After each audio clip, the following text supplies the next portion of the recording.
चिमुरडीवर आरोप लावलाय की तिने फाशी घेतली. अरे पलंगावर बसून कुणी खिडकीला टॉवेल बांधून फाशी घेऊ शकतं का? आमचं लेकरू मारलं आणि फाशी दाखवली, तिने आत्महत्या केली म्हणून दाखवली. परवा दिवशी मेरठची घटना आहे. त्या गावातून आमच्या तरुणी, दलित तरुणी उचलली आणि तिची आई अडवायला गेली तर तिला तिथंच मारून टाकलं. आज 3 दिवस झालं तरी पोरगी सापडत नाही, तो हरामखोर सुद्धा सापडत नाही. हे राज्य भाजपचं आहे. या राज्यामध्ये, या सत्तेमध्ये भाजप आमचे मुर्दे पाडायला लागले. त्या भाजपला आम्ही मतदान करणार का? जे आमच्या मुळावर उठलेले, जे आम्हाला संपवाय निघाले, त्यांना आम्ही मतदान करणार आहेत का? काय भेटतं या 1,500-2 हजारात?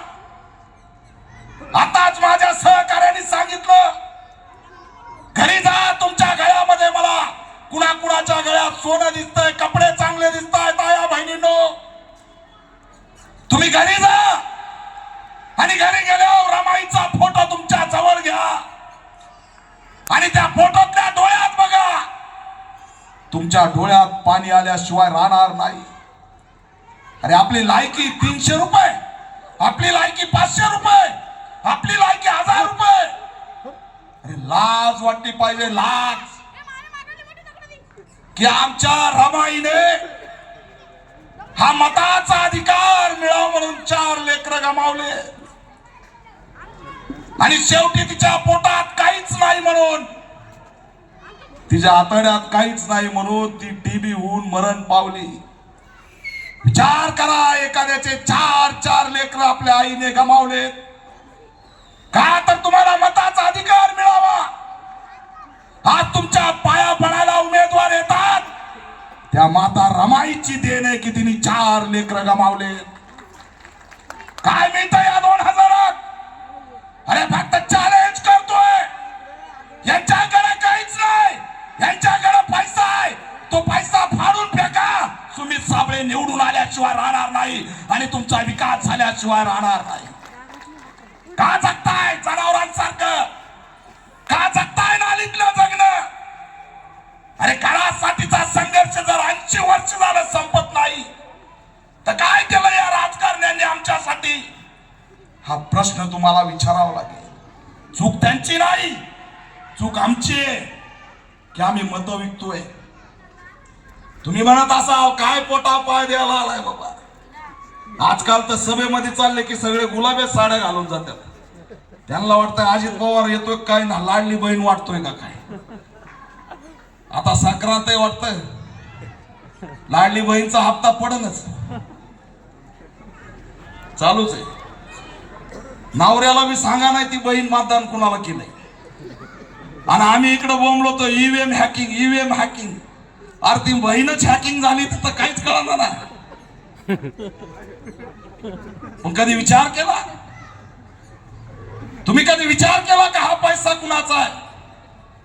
हा पैसा आपल्या लेकराच्या शिक्षणाचा आहे. या बहिणींनो, हा लेकरांच्या शिष्यवृत्तीचा पैसा आहे, हा रमाईच्या घरकुलाचा पैसा आहे, हा आमच्या वस्त्यामध्ये लागणाऱ्या हॅलोजनचा पैसा आहे. आणि तो पैसा या ठिकाणी कुठं लावलाय?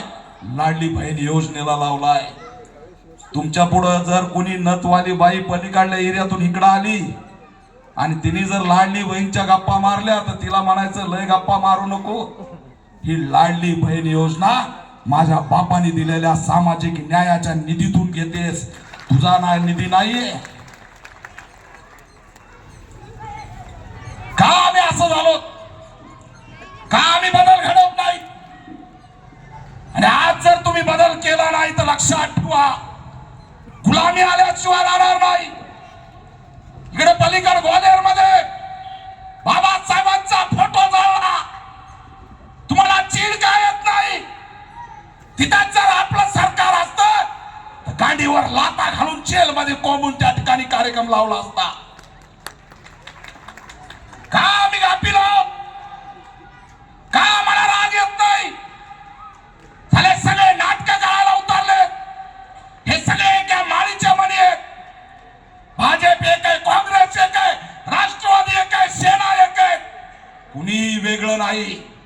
निवडणूक होऊ द्या, बघा कसे एकत्र येते. आता रोज विरोधात बोलतेत पण नाटक करतेत. आज आमच्या वस्तीचे प्रश्न कुणाला दिसतात? पण मी तुम्हाला शब्द देतोय की जर संजय नगरचं परिवर्तन घडवायचं असेल तर 10 नंबरचं बटन दाबा कपाट.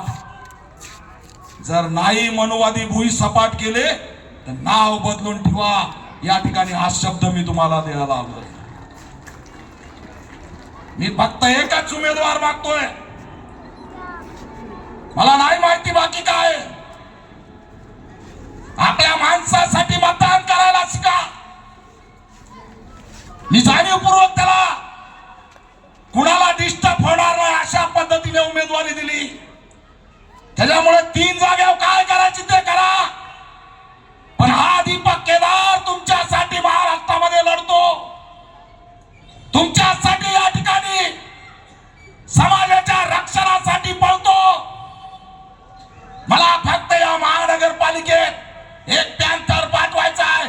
बाकी सगळे जातील आपले, त्यांचंही स्वागत आहे. पण पॅन्थरला सुद्धा पाठवा. पण बघा या ठिकाणी कोण आपल्या विरोधात जातो. तिथं बोलणारे माणसं आपले पाठवा. अरे काय चाललंय? बुलडोजर शाही काय आली, कमान काय पाडली. अरे कुठे रे बाबा तुझा सर्व्हिस रोड? लय सर्व्हिस रोड उड्या मारित होता ना. संजय केणेकर लय बारा म्हणत होते ना. कुठे अनुराधाताई चव्हाण आमदार? लय रोड ऊत आला होता तुम्हाला. रोड पैसे पडले होते ना. अरे ती कमान अशी तशी नव्हती. त्या कमानीचा बदला घेणार आहेत की नाही? अरे बोला ना रे बाबा. आयला जणू टेप लावलाय. झालंय सुरू. ए थांब.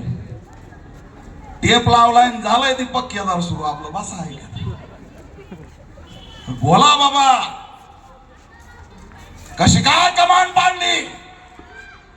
ती कमान अशी तशी नव्हती. ती कमान आमच्या अस्मितेचं प्रतीक होता. ती कमान डॉक्टर बाबासाहेब आंबेडकर मराठवाडा विद्यापीठ त्याच्यासाठी नामांतर लढ्यामध्ये 72 शहीद झाले. त्या कमानी सारखी कमान होती. लाज वाटली ना यांना पाडायला?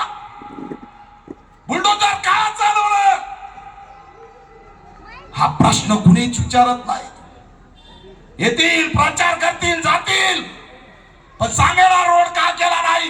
का आमचे कमान पाडली? का आमचे घर पाडले? फक्त एक पॅन्थर आत पाठवा. ज्यांनी कमान पाडली त्याला जेल मध्ये घातल्याशिवाय आम्ही शांत बसणार नाही. हा सुद्धा इशारा आणि शब्द इथून देतोय. पण हे कधी करू शकतो? ज्यावेळेस तुम्ही आपले माणसं आत पाठवता. आता कमान तिथंच उभा राहणार. शब्द माझा. आणि तशीच कमान उभा राहणार. आणि त्याच्यापेक्षा 10 पट भव्य कमान उभा राहणार. त्या ठिकाणी आम्ही शब्द द्यायला पाडली आमची कमान. अक्षरशः माझ्या सारख्या